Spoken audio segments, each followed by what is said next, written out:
All right. We're going to get started here in a second. We just have some general housekeeping. Obviously, the webinar will be recorded. It'll be up on our YouTube channel later this day. And there's a question function to submit, Q&A. So we'll pull from those, and we have some pre-submitted questions as well.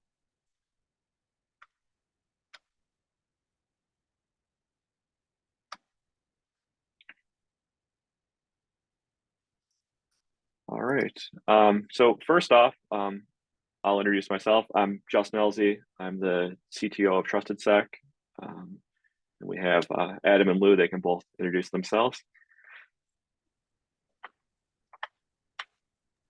All right, I guess I'll go first, Lou. I'm Adam Compton. I'm a principal security consultant here at Trusted Sec. I've been a pen tester, researcher, developer in InfoSec in general for about 24, 25 years now. So I've been around a little bit. Federal government, private industry, small firms, big firms. I've been across the board, seen a lot of different things out there. So currently I'm on the Force team, which is predominantly pen testing. So hand it over to you, Lou.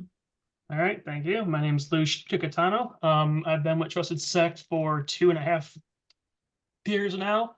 Been in IT overall for 10 and in security for the last 8, but pen testing almost every day this for the last 2.5 years though. So that's me. Sounds good. All right. Yeah, so we can jump right into it. Some of the pre-submitted ones were, what are your favorite, go-to tools for pen testing? If you want to go first, Adam. Well, as far as pen testing in general or any sort of activities like that, I'm going to go back to my old favorites of just Nmap is always a great one. There's other tools out there. There have been in the past. There will be in the future, but it's just an old favorite. It's a little got everything in there that I need for that. Good programming or scripting language. If you want to go with like Bash or Python or Ruby or whatever makes you happy. Personally, I like Bash and Python. I code up a lot of things on the fly during engagements. And as far as other tools that are sort of on every engagement, I end up using it. I'll go with either CrackMap Exec or now NetExec as its replacement. A lot of the Impacket example libraries and example tools in there. Those are always good. A lot of just standard system commands, whether it's like mounting network shares or doing LDAP searches, things of that nature. A lot of system commands in there.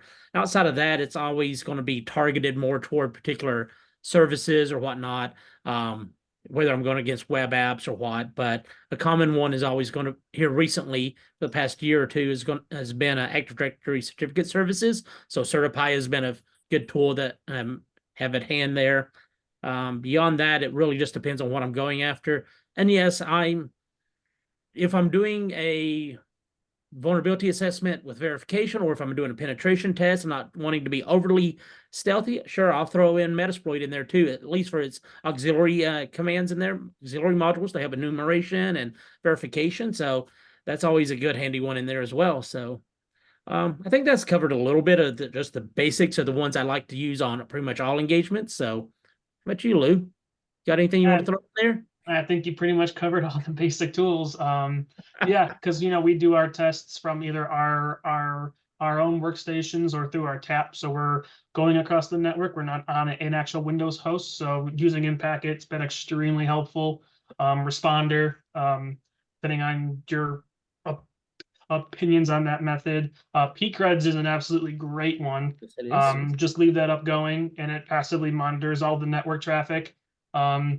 And finds credentials and authentications hashing that way. That's been extremely helpful.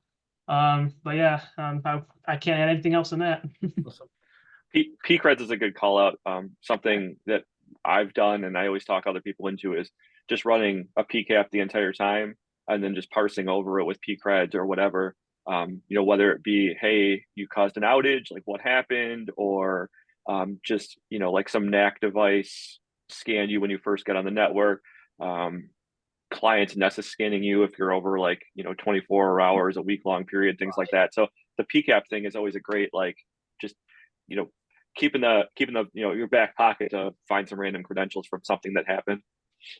Yeah, Pcreds is a great one just to have running in the background, as you said. And for me, it's in the same sort of mentality as the old tool DSNF, if you happen to remember that. So has that same sort of mentality in there. It captures creds, captures login attempts and all that. So it's a fun one too. So I'll grab one of the questions from the audience here. So there's these are probably in the same vein. There's will AI replace the need for human testers, and are automated pen testing services sufficient? So I'll take a run at this first one quick, and then I'll see what you guys have to say. So the AI thing, I think that is Nessus a replacement for a pen test today? No. I think that you eventually end up in a place where AI is helpful, automation is helpful, but you guys will probably point this out as well. Like you get into web app vulnerabilities, you get into configuration vulnerabilities, you get into things that take like a next level of effort that scanners don't pick up. And I think that you're still a ways away from that. And then you get in this other loop of automated pen testing tools tend to work great in less mature environments where you basically have a bunch of patching issues, which now you're highlighting your patching issues with your AI pen testing. So I would really like to see where like AI assumed breach goes when there's like EDR and detections in place. But for pen testing, I still don't think it's where it needs to be at. So interested to see what you guys say. I don't know how much you've, really jumped into that whole debate, but sure. Is it a replacement? Not yet. Someday, possibly, when it is beyond artificial intelligence and into more actual intelligence, where it can do problem solving and thinking and rationalization on its own, leaps of cognitive thought in there. But is it going to be of use? Absolutely. As Elze said, Nessus and tools like that are great tools to make use of, but they don't replace a pen test. They are tools. They help automate some aspects of it. They help facilitate some of it, take away some of the repetitive and mundane aspects of it, but you still need that human in there for now to definitely go in and help make sense of it, help chain various pieces together, or into some of the web app stuff, or into the configuration, as you were saying as well there too. But yeah, I've actually put my hat into the ring on coding up some automation tools and all that for doing internal pen tests and all that over the years. And yeah, you can do a pretty reasonable job of it, as you said, on fairly immature networks, ones that haven't been locked down in the past and all that. But yeah, it can help. Automation, AI, and all that, as of right now, can definitely, or in the near future at least, help weed out some of the little bit of the noise of the engagement and let you get focused more on the more technical, more challenging aspects of it, possibly. But is it a replacement? No. Lou? Yeah, I would agree. I don't think it's going to replace anyone quite yet. It's more going to be an augmentation. Like I can't tell you how many times it has saved me hours of generating a script to do something that I don't do all the time, and giving me a starting template. And because I do have knowledge of coding and whatnot, I can start with that and go, okay, that's not exactly right, or tweak something here. But it's definitely sped that process up, for sure. And yeah, and as you mentioned, it'll basically help us at some point do the stuff that maybe isn't quite as interesting as you get farther along in pen testing, so you can focus on like doing the actual hacking and whatnot. And I would love to see it get into generating reports and whatnot, because that would make it a lot easier as well. I agree with that one. I want that to happen. I figured we would get into that. I think that's we always ask consultants like what the downside of, and this is one of the questions we have, what is the downside of pen testing? And I would probably say that the report running piece is the one that is usually the downside. And I would actually, for that discussion, I would take that one off the table. I would be curious to see like what else you guys encounter on the consulting and pen testing side that like, trips you off if it's like client out briefs or taking down systems or things like that. Like what is like a pain point for you all when you test? Oh, go ahead, Being Lou. put into a box. We get our tap out there and they throw it on a VLAN that has no other hosts on it, and we got to try to get out that way. I guess that would be a pain point, because only because I don't know if that's always a true a representation of like an attacker trying to get on the network. That would be one. Let's see. Basically handcuffing. Like, there's times where they know what we're going after, and when you get a credential on the account, they change it real quick on us, and then like, haha, we got you. Like, yep, you sure did. Right. Yeah, I Right. think that's I think there's like a shift in clients as they get more mature in the space or get more experience that like you're there to help, even Right. though you're going to unearth things, and the quicker they can help you do that and not really fight you, that there's not like a winning. I mean, Adam and I have been doing this for many, many years, a little bit longer than Lou. And I think there's definitely been a shift towards more collaboration, Yes. between teams, and there's less adversarial. I mean, it still happens, but it's getting better. So I don't know if Adam, you had more to toss out of that one. It would be sort of along the same lines there, but it'd be more along the lines of it's not necessarily the technical aspects for me that are the most challenging at times. The one I encounter the most often is managing customer expectations. What are they wanting to get out of this?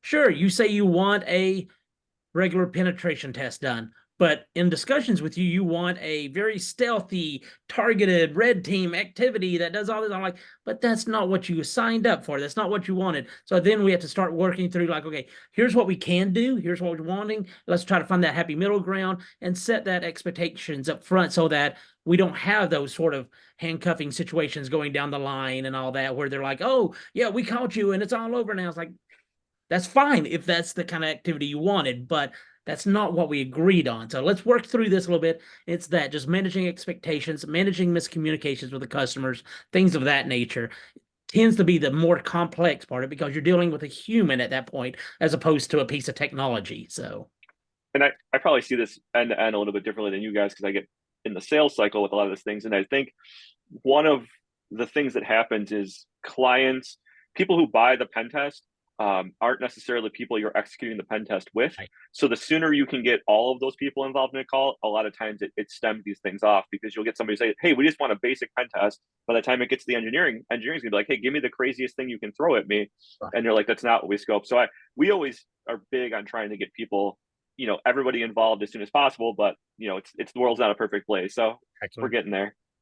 Exactly. Uh, Here's a good one, and I think I know what you guys might say. What is the most difficult tool to learn how to use in your experience? And I'd probably combine this with techniques.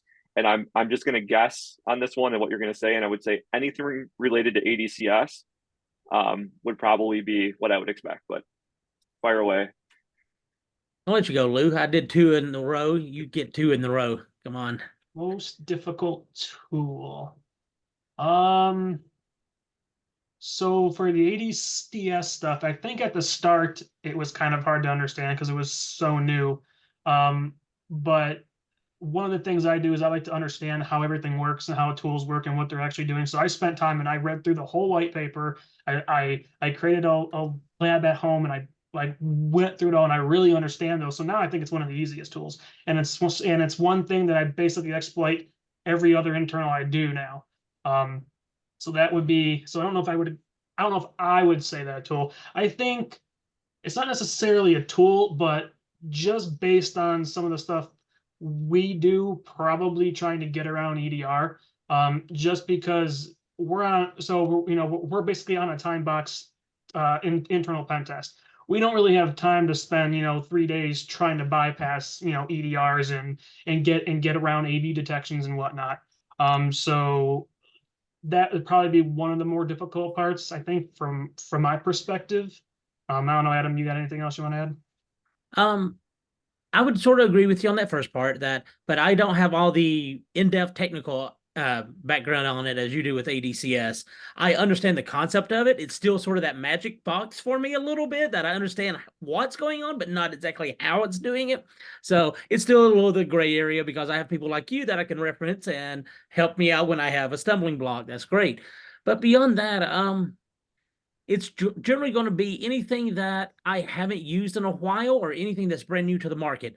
When ADCS was or CertiPy or Certa and all that came out like 2 years ago, it was brand new. None of us really had any experience with it. And it was a stumbling block until you got up to speed with it. And anytime something new like that comes out, it's going to be that ramp up period. But once you use it on 4 or 5 engagements, it's part of your toolkit. You're just using it at that point and moving forward. But yeah, and always, if it's something that is you have the source code for, I end up breaking it apart, looking at it, seeing what it's doing in there, and trying to rebuild it myself, not to replace it, but so I can understand how it does it. So it's just a matter of whatever's the new toy on the market is the hardest thing for me at that time. So, and then that becomes not known to me, and I move on to something else. So, And Lou had a good point for new pen testers or people coming up, like learning what tools do under the hood is probably the most important piece of this, because like you'll run a tool and it might fail and say, oh, this isn't vulnerable, but like everybody knows that each of these tools have different quirks and things like that. I think that is a big piece of pen testing that people don't really talk about, because you'll go through a course and it'll say run this tool to exploit this, but they don't always talk about the caveat. There's been things going back to like the way that JBoss, which JBoss exploit to use and like Metasploit, going way back. But there's like tips and tricks to how to do so many things now with like relaying credentials, and right. you really have to dive into like what's happening under the hood and realize that the tools don't always work. Right. Let's see. What are characteristics and specifics on some of the networks that have made your job the hardest?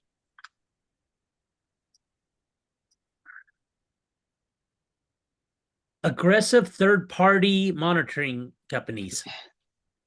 Soon as they see a port scan, hey, I'm blocked. Oh, great. Like, we tell customers generally up front that, hey, during a pen test, I'm fine with you blocking me the first time, but once that's been done, we verify that you do detect it and you block us. Just allow us to go through from that point so we can get the engagement done. And sometimes they do, sometimes they don't. Overly complex, it's not overly complex, but not every customer has full robust EDR, endpoint protection, AV, SAM, all that in place. Some do, some don't. The ones that do, sometimes block us out for a while until you have to get into some trickier items out of your toolkit that you don't usually get to pull out.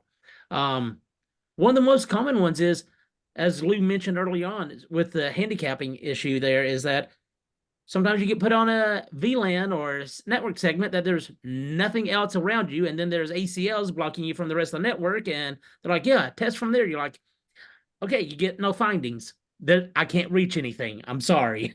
So it's just things like that, and it's usually more on that level for me. But yeah, if I had to point down to any particular piece of software or hardware, and that would just be like endpoint protection, things of that nature, that's going to be the trickiest to get around, because you don't always know what that is before you try to hit a box. Are you going after Cortex? Are you going after something else? What are you going after there to try to bypass? So how about you? I would agree. I would say network segmentation makes them way more difficult, and also having a strong password policy that is enforced on all the accounts, because typically we're trying to gain access to some kind of account, whether that's through an MTLM hash that we're trying to crack or password spraying. And if you have a long password policy and it's all complex and people are actually creating strong passwords, it is very hard to actually get in. And then I guess the last piece would be, especially on the Windows and AD end of it, is if SMB signing and LDAP signing or channel binding is turned on, because then that takes out, just taking the NTLM hash and then replaying it elsewhere instead of trying to crack it. So if those are in place, then it makes our job way more difficult. Yeah, I would add. I love this. Oh, sorry. Go ahead. No, you're good. I was just going to say I'd add one thing to the password complexity there, Lou, and that would be going back to, I don't know, 15 years ago when we were talking about defense in depth, and that would be separation of roles. If you have proper separation of roles, if your service accounts don't have domain admin everywhere, if things of that are in place where you actually have proper separation of roles in there, you can get the password to some low-level user accounts and still not compromise the environment because of the way other things are handled in there. So between password policy and that, I think you can lock down a network fairly well for most cases, assuming everything else is taken care of. But yeah. I like this question because it comes up, like I've done a few of these over the years, and it's always like, what technology or crazy off-the-wall thing? And it always ends up being like segmentation, basic hardening, Yeah. You know, the things that aren't exciting, the things that take some effort and work to do versus like, hey, this new XDR product we dropped in on our network and does this, or like this, you know, network monitoring solution, things like that. Like EDR and XDR and all that stuff is great and it stops certain things, but like as an attacker, slowly over time, you kind of learn, hey, on Microsoft Defender, I can move laterally with this, or CrowdStrike, I can move laterally. So you know where the gaps are because this is your job. But the stuff you can't work around, like the signing and stuff like that, or like even like Windows firewall for you know, east-west firewall and that sort of thing. Like it's never anything the shiny stuff. It's always the, hey, we put in some time, we did good security. The only caveat I would probably add to that is true like application control, which Yeah. we don't see a ton. There's some good solutions out there. Microsoft has some as well, but like when that's actually deployed well, it is extremely hard to do a lot of things. And I think that that's just attacking it from a different angle. Like if we can stop code execution, you know, other things might happen, but you know, at the end of the day, if they can't get on an endpoint and run something, but Right. that all depends on how strong your system is and how many exemptions you need to make, which is usually where those things tend to fall apart. So One thing also in there is, depending on if you're wanting to be stealthy or not, or if you want all that, Canary tokens. I'm sorry, those alone have caught me on so many engagements just because I'm like, hey, there's a network share. Hey, there's a document. Oh, I got caught just it's because I accessed the file. So, it's nice when people put some time into it too. oh So like yes, the Canary token thing, where I think years back people would be like John Smith 1, and the naming convention would always be like first name last name at the company, but they have a J Smith 1. And you're like, what's that? I think now, because of the honey tokens and like the understanding around it, people put a little bit more effort in, and that little bit trips at least me and I know other people up. yep, I agree. Here's a good one. This will be interesting. Is Kali Linux a good distro for basic pen testing? Sure, I mean, basic Debian is a good base for pen testing. A Windows 10 box is a good base for it. It all depends on how you want to use it.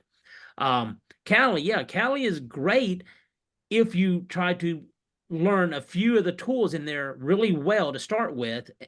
You find your basic ones, like we said at the beginning, Nmap and things of that nature, Certify or Respond or whatever, and you learn those. You get used to those. You try those, and then you encounter something else in the environment. So you go and find the tool in Kali that makes use of that or targets that, and then you learn that.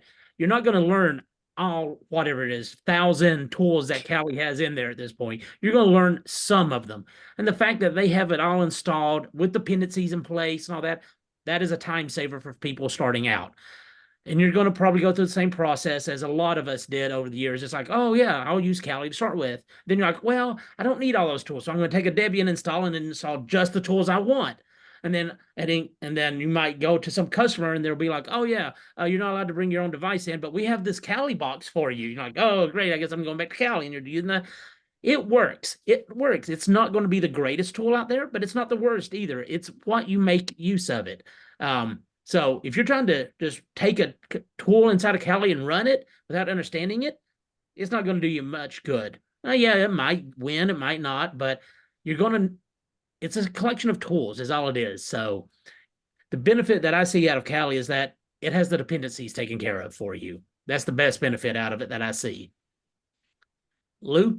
Yeah, I think Kali's good, especially if you're learning and you want to play capture the flag things and you want to bring one OS, throw it on a flash drive, and that's your thing. I think it's great because all the tools are there and you don't really got to mess around with it too much.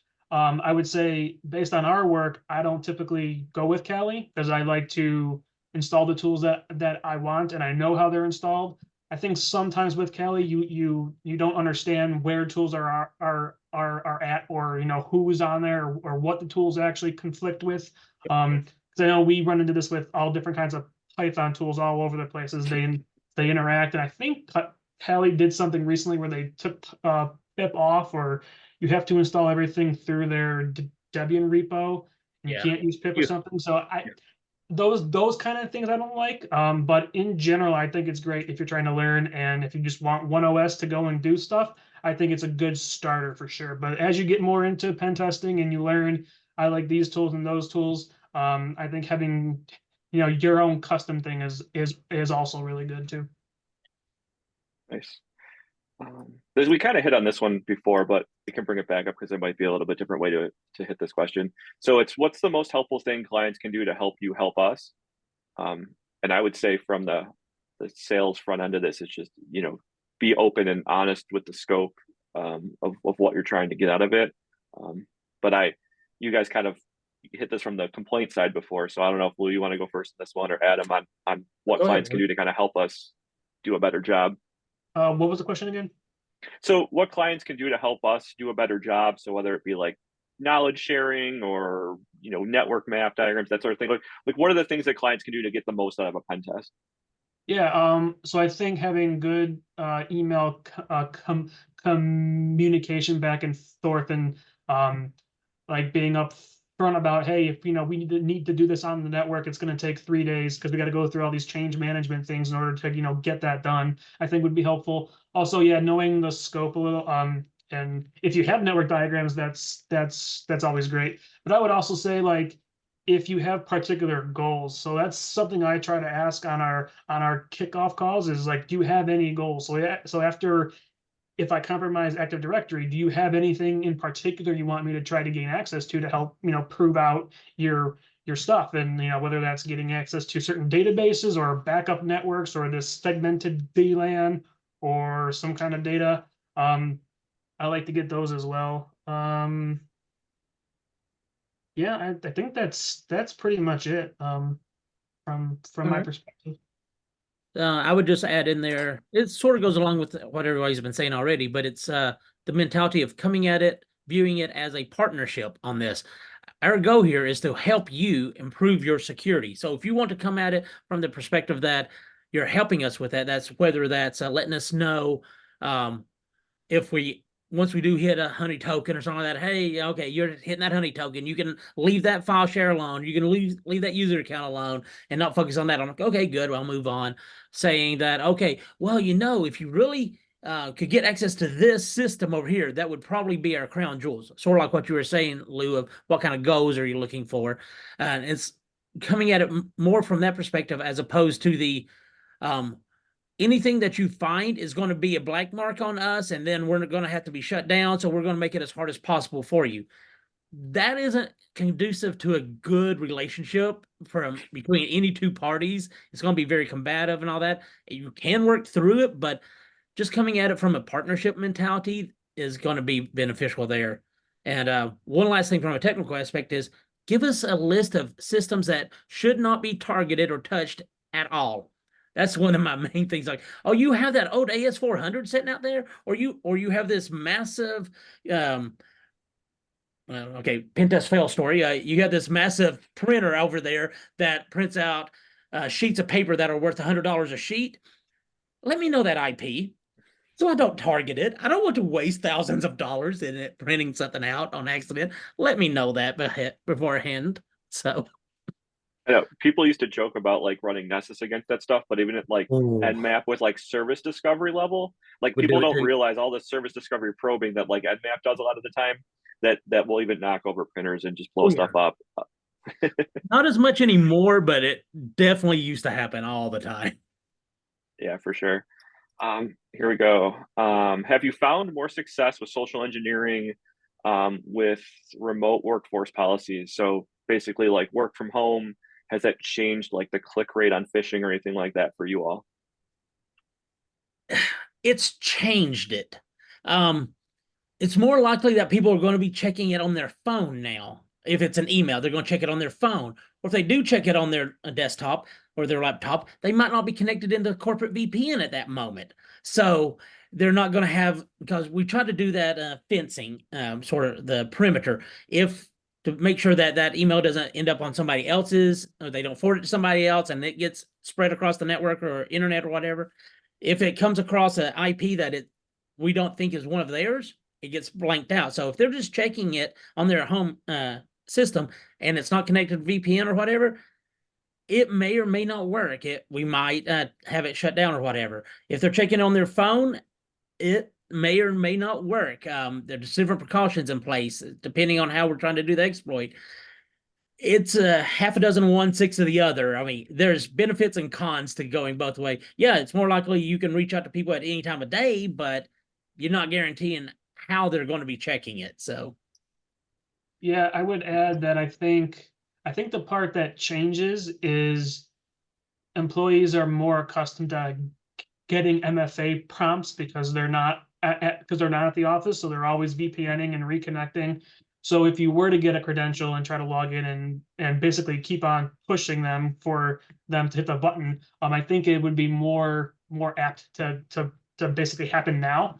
I guess that would be my only really thing that I've come across really. yeah, people get desensitized to it. I agree.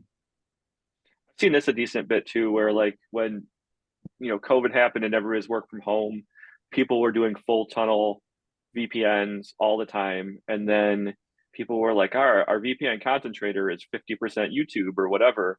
So companies started doing like split tunnel policies, and I think the one thing we've seen from some of the more like landing on a box and doing C2 is that like a lot of companies are split tunneling stuff, which is negating all of their security solutions like their proxy or things like that in the past. Whether that be intentionally or not intentionally, I think people made a bunch of on the fly decisions about pointing traffic different directions. And Zscaler and a couple companies have cloud-based solutions now, and I've seen that kind of pop up more. But the traffic splitting thing has definitely happened a lot more since work from home, and it's actually made C2 channels a little bit easier. Yeah, you can see that. Here's one that you guys won't be able to answer. Does Justin still pen test in his current role at Justin Sec? So I do a couple pen tests a year, and I tag along on a lot of red teams. So I still try to do pen tests and get involved in whatever I can. I don't think I would give that up just because I still like that piece of it. Let's see. This goes back to the tool one from before, but again, a little bit different twist. So top 5 tools in Kali that you would recommend for purple team to focus and learn. So I'm thinking like probably offensive tools that also appear in the wild, Okay. like threat actors using them. So I don't know if you guys have any thoughts on like out of the box tools that come with Kali. It's probably some of the stuff you've already mentioned. So I would say any of the impacket stuff. NetZac or Crack Map Exact, the way it does, which is very similar to the way that SMB map and a bunch of other things work. But if you can focus on that, you can cover those as well. Yeah, and then I would go with between those two alone, if you go with like Crack Map, NetZac combination, and any of the IM packet library stuff, that's going to take care of so much stuff because a lot of the IM packet stuff is also used under the hood on so many other tools as well. So just between that, yeah, that would cover the vast majority of it, in my opinion, that you'd be looking at. But you can always throw in stuff like responder or pretender if you want to do that man in the middle stuff, things of that nature. What else was there? I'm drawing a blank on adding anything else in there that I think is the top line there. How about you, Lou? Yeah, I would say Impact it's a extremely good one because it does almost every attack against AD you want. It does a lot of stuff that many people don't even know it does because there's so many scripts and so many options, and so that's a really good tool. Certify, of course, for Active Directory certificates services. That's probably one of the top tools to basically do all that unless you're coming from Windows box. Let's see. Any of the coercion ones? Yeah, so Yeah, Petit Pot's a good one, coercer, petit Coercer. Those are good.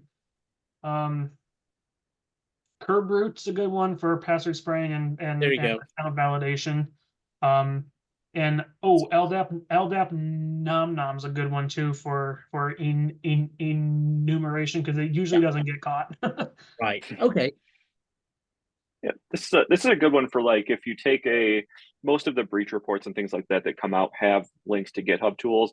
I would just say grab a couple of the latest ransomware reports, a couple of the DFIR reports, and you'll probably see that it's 80% in packet, Yeah. maybe PS exec from sysinternals. Like there's not a lot of there's like a very small number of techniques that and specific tools that appear in a lot of the ransomware reports with a lot of overlap. I think people go way down the rabbit hole of like, hey, there's endless things on GitHub. There's endless tools out there. I got to cover all of these. But if you look at what's happening in the wild for most people in most situations, it's actually a much smaller picture that isn't as bleak as people tend to paint it.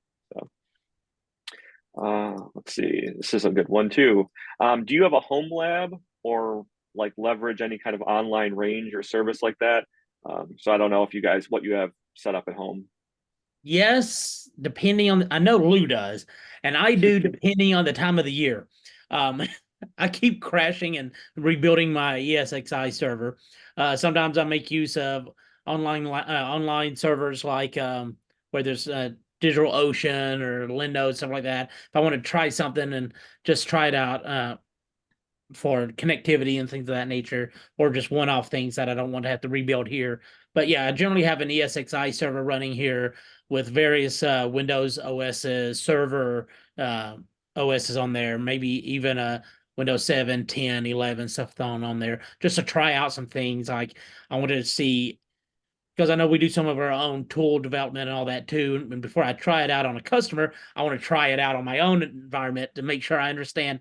Oh, okay, so that's what that new flag in there does. Okay, and then I'll use it on the customer. So, but yeah, I don't do a lot with it as much as I'm sure Lou does, but I do have one that I make use of as needed. So. Yeah, so I've got one here at home. It's just one box. It's pretty. It's got it's an older host. It's an old HP desktop machine, workstation machine that has two processors and 128 gigabytes of RAM, and it's been pretty good for the things I needed to do. I have a couple domain controllers, a couple domains, join them together. I haven't done anything in the cloud yet, just because of the cost that it could incur, and I'll probably leave them up and forget about them. And I like having them up all the time because yes, sometimes you're on a pen test and you want to try something, so you set it up real quick and change this flag and see what, and then see what happens. And so that's been pretty helpful. And also just because if you go through the process of installing it all on your own, then you learn why admins pick the things they do and why, when what the defaults could be.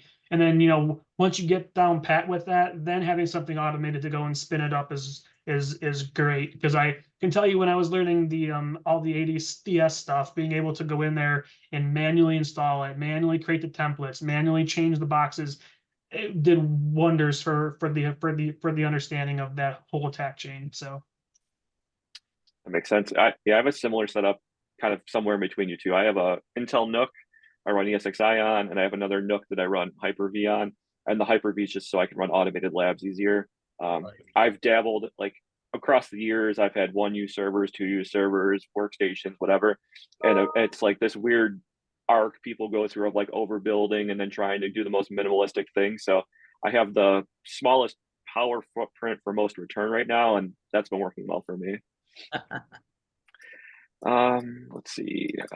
Here's a good one too. How do you stay up to date with everything changing and evolving? Like, do you guys live on Twitter like I do, or you guys on Reddit? Like, what do you do for staying up to date?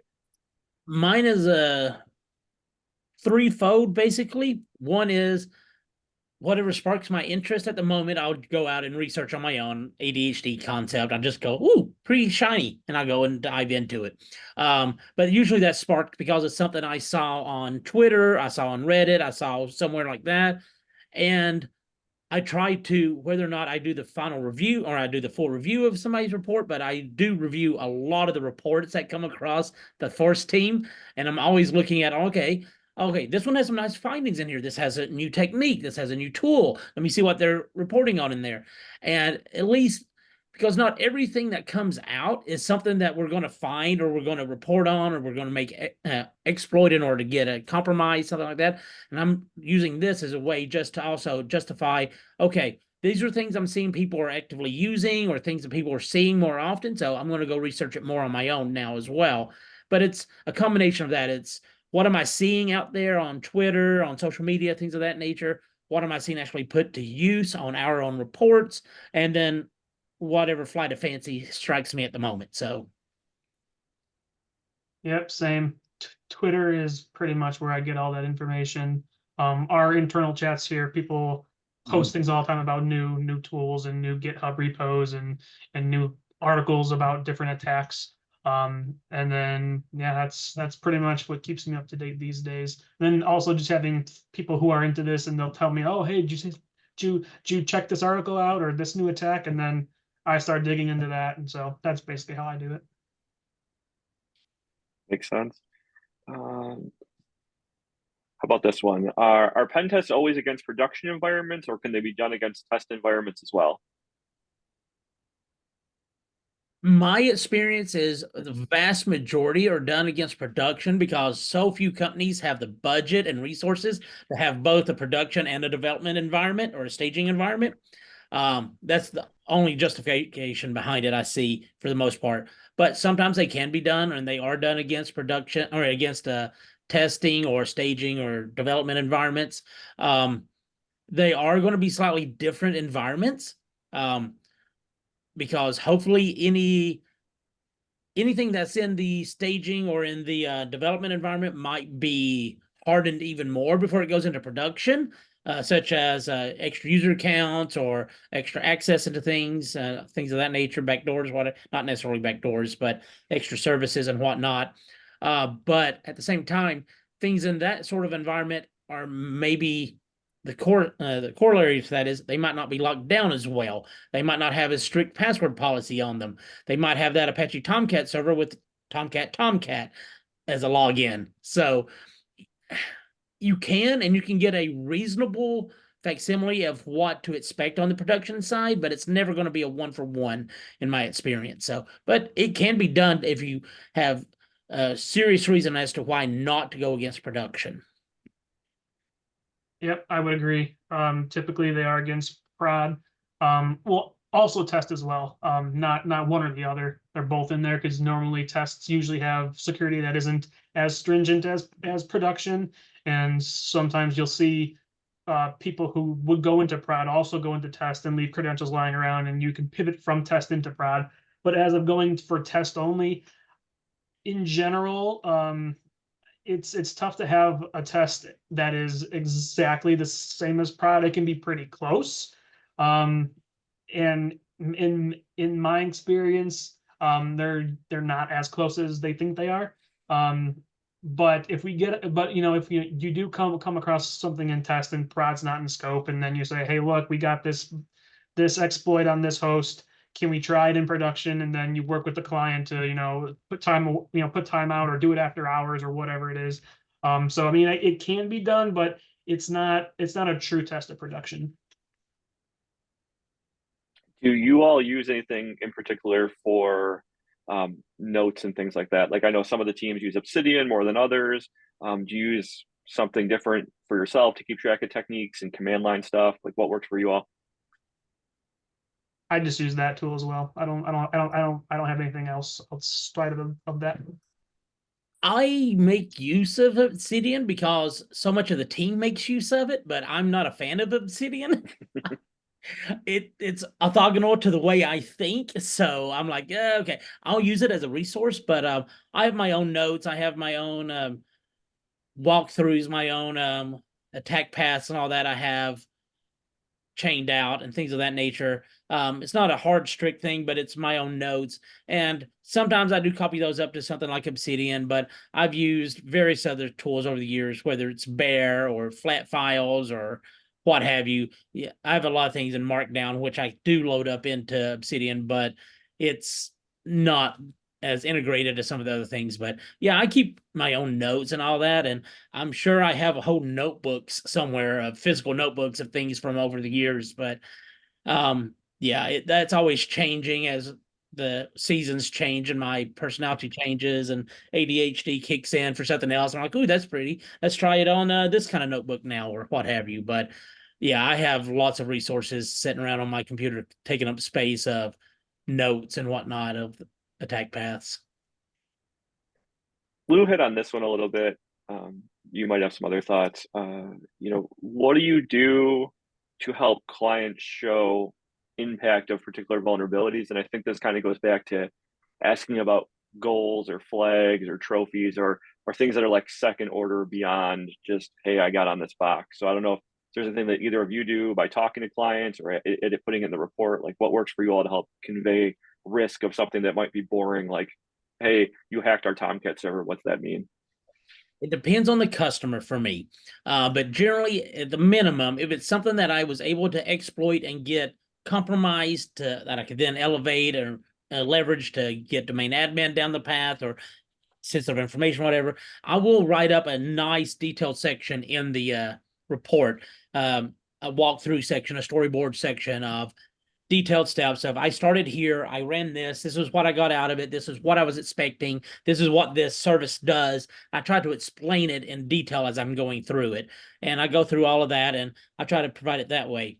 I also, whenever I do exploit something of a critical nature of that, I let the customer know and I ask, hey, do you want to have a Zoom call? Do you want to have something that we can sit down and have and I can demonstrate it to you, show you what we're doing here, show you how we leverage this to get to this. And one of the other things is, depending on how receptive the customer is, or if they are coming at it from the mentality of, yeah, we're partners in this, I'm like, hey, I'm happy to be that hammer that hits that nail that you've been wanting your management to address for years. Let me know, and I can definitely write it up in such a way that helps you out there, or I can make sure I put extra focus on something and more detail on there to help illustrate something for you. And it's more of, one is I'm trying to just show them how it is. Another way is they already know what the issue is, but they want management to see how it is. So, and I will work with them to say, okay, what is the best way to illustrate this to them? And I'll work with them on that. So, All right. This one's we kind of hit on all of these in some way or oh yeah, shape or form already, but this is an interesting one. So since pen tests focus mainly on vulnerabilities, what have you seen done to protect against credential misuse? Not detect or alert, but prevent. I'm assuming this is more of the, hey, you got some users' credentials. What have you seen to stop them from being able to do too much? I'm thinking this is probably on the lines of like locking down file shares or locking down SharePoint by groups and things like that. I don't know if you've seen anything else to actually, limit particular users' access to things.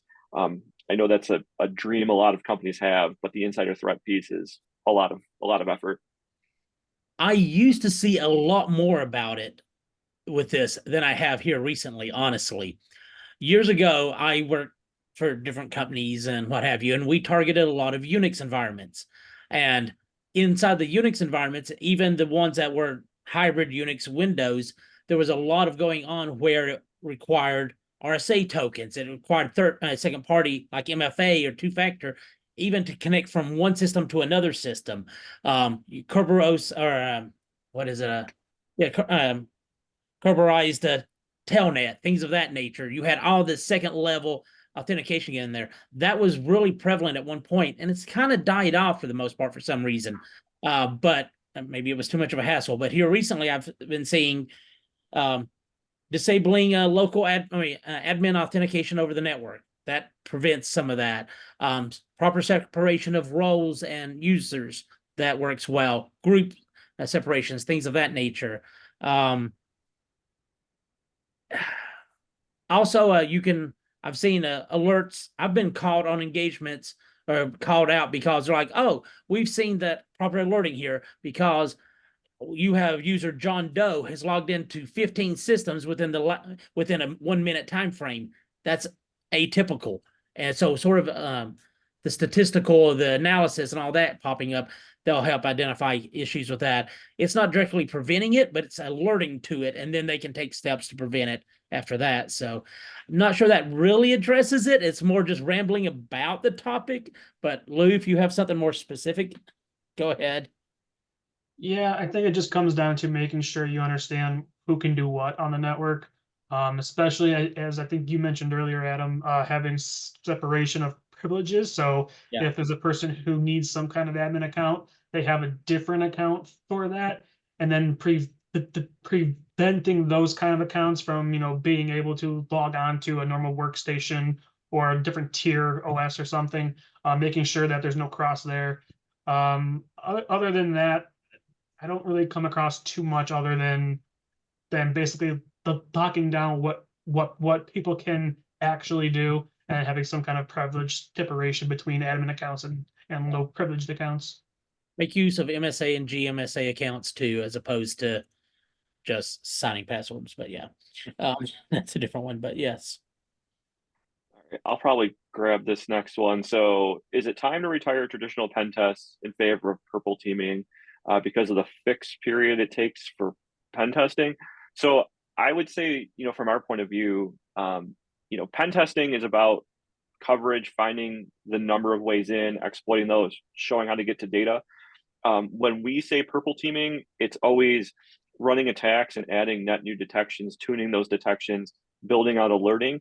They're separate directions, they're separate offerings. Even if you threw like red teaming in the mix here, like red teaming is going to give you like tactical ways to get to specific business goals. You're not going to get the coverage you get with pen testing.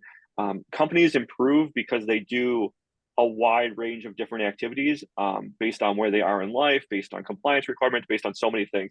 So I don't think you'll see one replace the other. I think if you get a SIM and you need help tuning detections and building detections, purple teaming is a great way to go.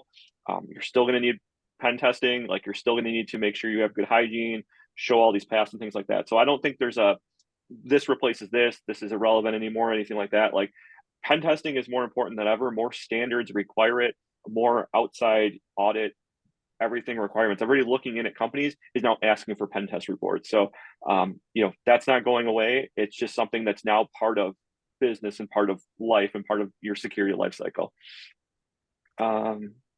We talked about this.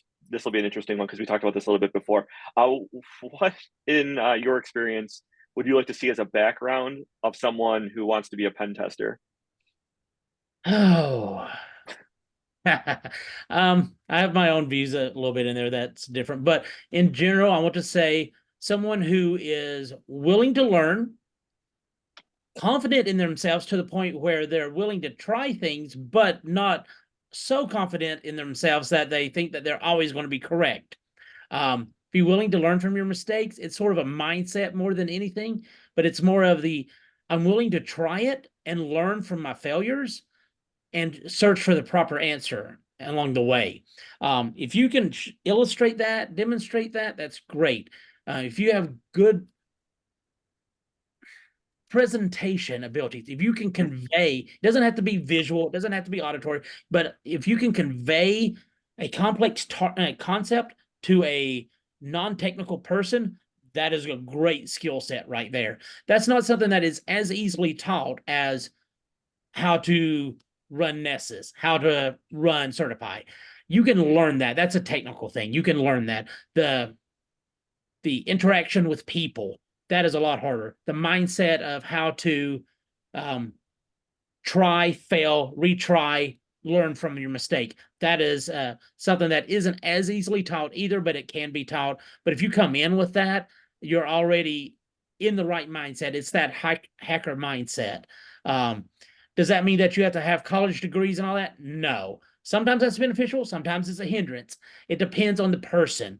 And I mean, yeah, if you took the college class or you took the certification and all that illustrates to me is that you have the knowledge. Doesn't mean that you know how to use that knowledge. So, okay, yeah, you got the knowledge and anybody can learn knowledge. It's just, you've already got that. So what can we do with that now?